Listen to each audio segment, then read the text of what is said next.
Welcome to the Mayo Clinic Moms Podcast. We're having candid conversations and answering difficult questions about pregnancy, raising kids, and everything mom related. I'm Dr. Angela Mackey, and I'm a mom of two and a pediatrician at Mayo Clinic Children's Center in Rochester, Minnesota. And my co-host is Dr. Nipunie Rajapakse, who's a pediatric infectious disease doctor, also at Mayo Clinic, and is also pregnant. So, congratulations, Nipunie. You are pregnant. How are you feeling? Thanks, Angie. I'm feeling pretty good. We're super excited and excited at all the new adventures that are ahead. So yeah, really excited to go through this. Absolutely. And adventures that are ahead are absolutely the best way to put it, because literally it is the biggest adventure of my life, from having kids to, every single different stage of their lives. And every day is something different, and every day is really fun. And there's different challenges, I think, with all the different stages as well. So I'm going to bring on our special guest for this episode, who is the perfect person to help us go through all of these questions today. I want to introduce Dr. Jay Hami, who's a pediatrician and adolescent medicine physician at Mayo Clinic Children's Center. So Dr. Hami is also an extremely experienced father. So Dr. Hami, thank you for joining us today. Can you give us a little bit about your background and how many kids do you have? Well, thanks for having me. My wife, Becky, and I are the proud parents of 6 children, 5 biologic, and our youngest is adopted. And we've been married for over 26 years. And I've found that we've had successes and we've had some challenges and some failures. And sometimes failures teach you a lot of things, and you don't do those things again. But it really is parenting. Honestly, going from none to one is just a huge change. And after that, you just sort of add them on. Yeah, that's what everyone tells me. I only have 2, and I going from 1 to none, but I thought going from 1 to 2 was like even harder. But then everyone says after you've got 2, it's like no big deal. Was that true for you? Well, you have to go from man to man to zone defense, but other than that, each of them is an individual. You got to take them that way. But after you get used to having one, and then you add another one. And one of the big things, like, well, how will I possibly have enough love for 2? And it's like, hey, there it is, And then you just, after you kind of get used to that, then here we go. Yeah, your heart just gets bigger and bigger. There's always room for more, right? There's always room. Yeah, absolutely. So you've probably had a lot of experience with, going back to even like your first child, finding out that you guys were expecting. There can be a lot of like excitement and wanting to tell people, but then like worries and fears about like, what if I tell them too soon? What if something happens to the baby? Or worrying about what other people's responses might be to your pregnancy. Tell us a little bit about kind of what you went through during that experience. And then I want to hear about Nipunie's thoughts and her journey from this. Yeah, I think the decision of when and how to tell is really individualized, and a lot of it just stems from your own sort of personality and the way you like to interact. In some ways, I'm just sort of open book, I'll just tell you anything that's happening whenever. But my wife is a little bit more introverted, a little more reserved, but this was something she was really looking forward to, so was excited to tell others. And we, in our initial time, we were I felt young and dumb, I call herself, but there was some benefit to that, because we just didn't worry about a lot of things. We just felt mostly excited. As the years went on and we knew more things. There were things, should we worry about this or that? But telling is very individual. Some people want to keep it private for a while because of the concern about, well, if I tell you I'm pregnant and then something happens to the pregnancy, now I have to tell you I don't want to go through it. That's really hard. That's real. People have dealt with that. Others are just so excited, like they pee on the stick and they call someone and say, there's 2 lines, And I think it's okay. You just need to decide for yourself what works for you. Now, I've had times where people come up and say, I need to tell you something. I'm pregnant. And I always respond the same way. That's awesome. And in my head, sometimes like, yeah, that was pretty obvious several months ago, but I'm glad you're telling me now. Yeah. What about you, Nipunie? Did you guys start telling people right away? Did you wait? What are the thoughts that went through your head? Yeah, so we were obviously super excited when we got the positive test, but I was also cognizant of a few things. So one, we're starting on this journey kind of later in life. So I'm 37 years old. My partner Thomas is turning 40 later this year. And so I knew with that comes kind of a higher risk of certain complications, for example, miscarriages or early pregnancy loss. And so we did end up waiting until we had kind of passed that 12-week point. I know Thomas told one of his good friends and his sister, I think the day after we found out. So it's nice to be able to kind of talk with them about the experience kind of early on.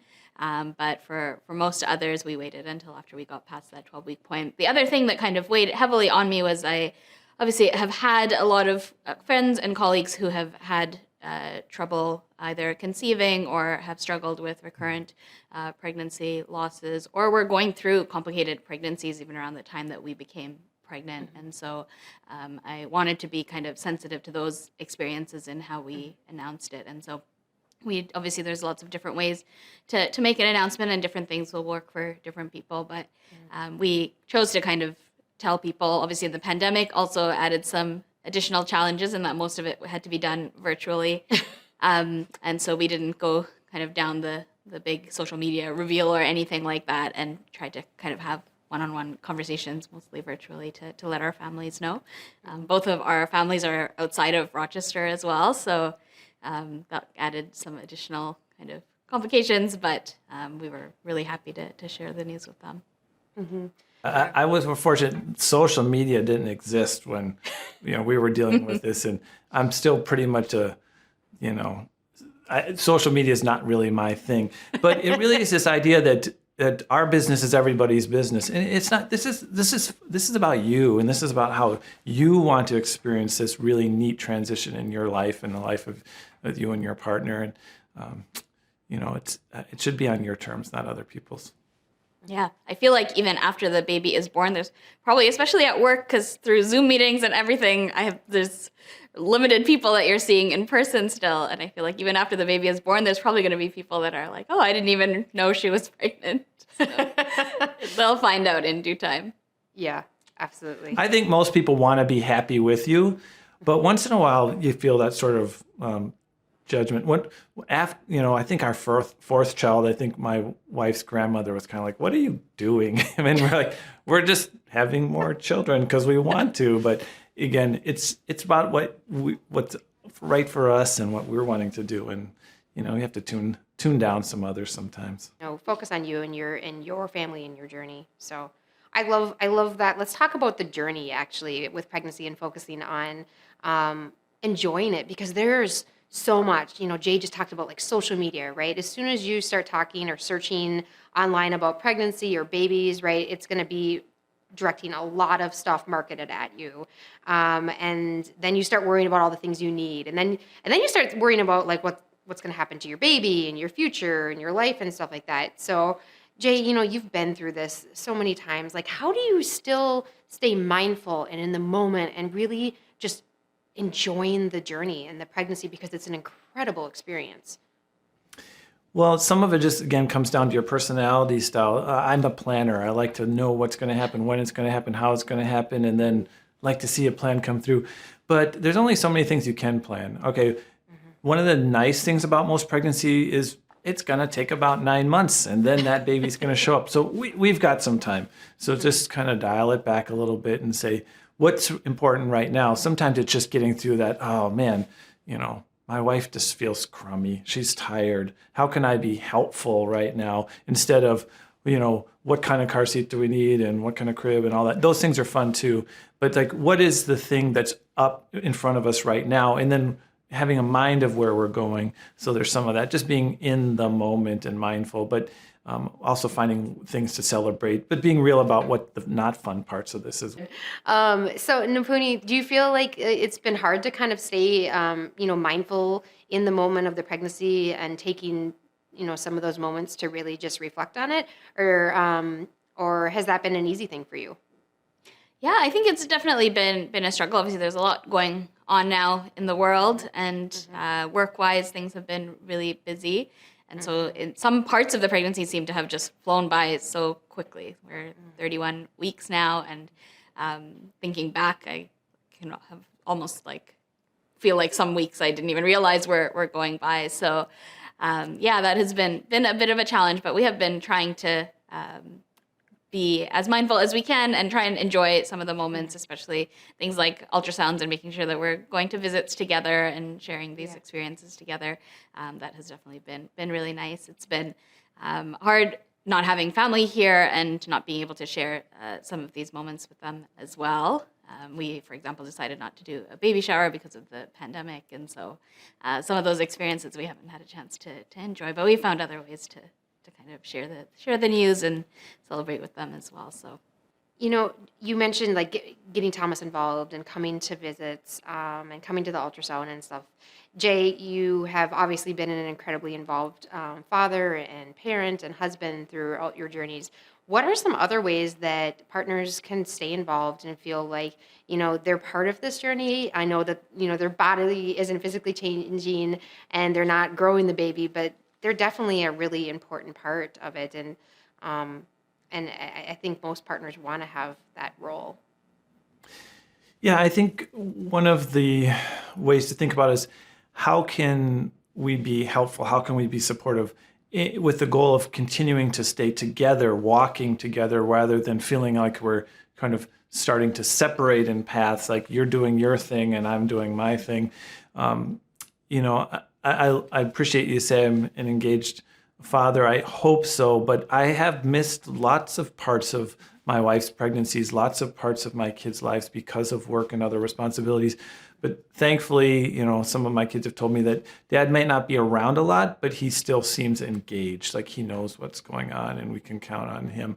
If you have that option, you have that opportunity, that blessing to be walking this journey with somebody else, just find ways to stay engaged with each other. And it's very individualized for partner relationships. One thing that my wife might appreciate, somebody else might say, I don't want that or need that.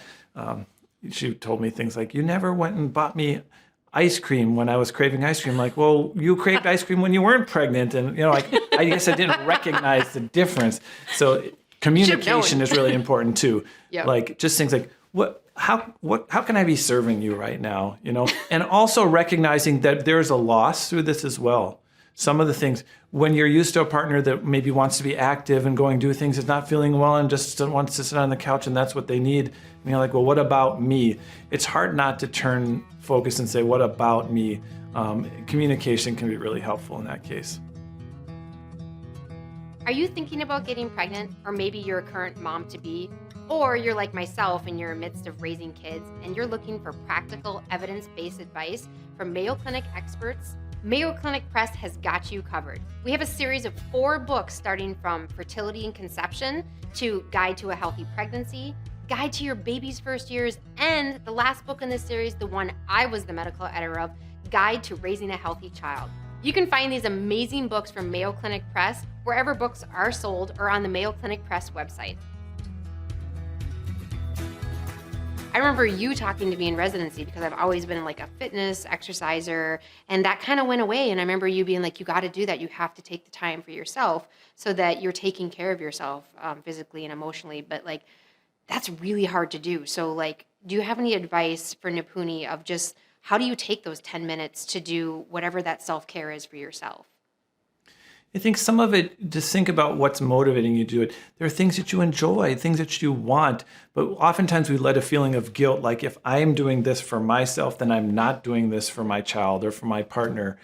But then think about if you go long enough not doing those things, how do you feel? And how available are you to your child? Or how available are you to your partner? We all get a pretty good sense when someone we care about is not feeling happy and not feeling well. And that's not the time you want to go up and say, hey, let's focus on me here. It's just a more natural exchange. When our tank is more full, we have more that we can give away. Now, we can all have to be clear. Like there are times where there is sacrifice. There is like, maybe I don't get to go for the hour-long bike ride. Maybe it's going to be 20 minutes, but it needs to be 20 minutes and not never. So Nipunie, I know you've been so busy during the pandemic. With our hospital census being really high, your hospital service taking care of really sick kids has been super intense. Where have you found the moments to still do some self-care for yourself? Yeah, so it's definitely something that we've had to be quite intentional about because with how busy work has been, there's definitely no shortage of work, and I could probably work for all of my waking hours at this point.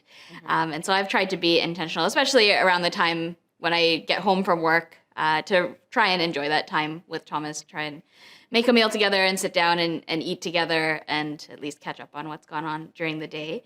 And then any opportunities that we've had on weekends off to try and get outside, especially enjoy some from fresh air and some nature, and work in as much exercise as we can. That's been a bit of a struggle as I've gotten further and further into the pregnancy, but trying to stay active as well. And so those are some of the things we've been doing, and also trying to enjoy some things that I know will be harder with a newborn and baby, like enjoying a meal out once in a while, so that we can have some nice uninterrupted time, because I know things like that will be a little bit harder to come by once the baby's here.